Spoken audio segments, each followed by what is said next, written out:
As an All-American linebacker for the Florida State football team, under Coach Bobby Bowden, Terry Warren's athletic ability was a force to be reckoned with.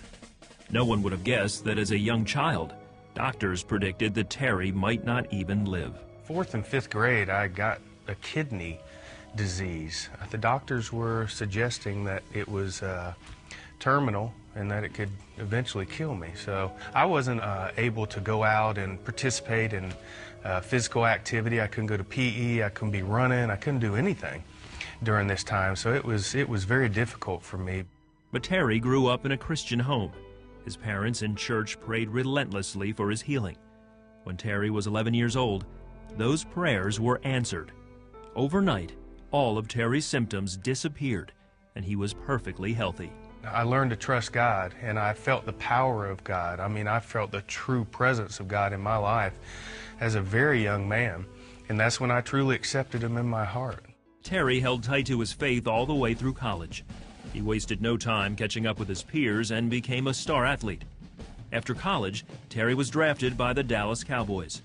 But before his first season started, a stunning blow brought his football career to an abrupt end. I was at the highest point of my life. In my rookie season, was warming up for practice before our first regular season game and broke my back just in warm-ups. Hitting the ground on my hip, it was a completely freak accident. They told me if I even try to risk playing again, even through therapy and all surgery, all this, that I could risk being paralyzed with the type of back injury I had. And just, you know, my whole life came to a halt at that time, so it was pretty devastating. But honestly, I kind of tucked it all away. I really didn't deal with it. Instead, Terry replaced football with his other talents, singing and acting. A year earlier, he sang the national anthem at Florida State's homecoming game in front of 80,000 fans. A guy named Burt Reynolds was there and heard me singing. He called me and he said that, you know, he was blown away by my singing, and if I ever wanted an opportunity or was interested in getting to entertainment, and that he would love to help me. After Terry recovered from his injury, he called Burt for help and moved to Hollywood. He did background music for Reynolds' popular Emmy Award-winning sitcom, Evening Shade.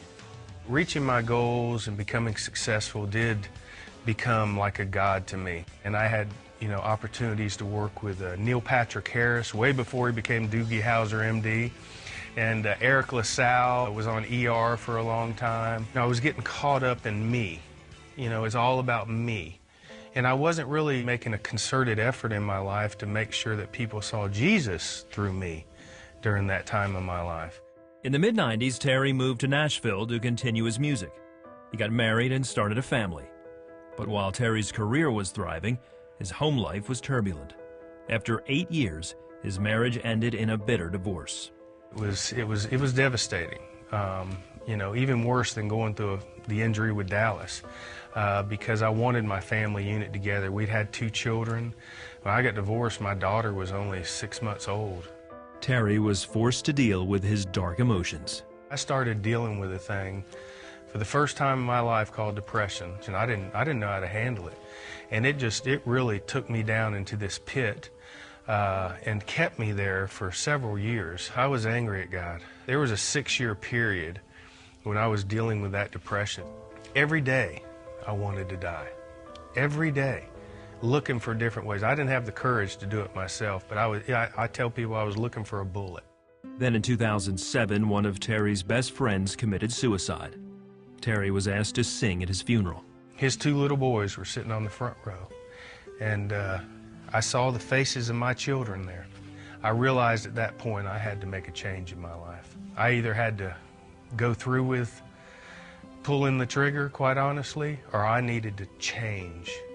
And I rededicated my life August of 2008 and committed my life to Christ. It's when I truly chose to start living my life each day and living my life to serve the Lord.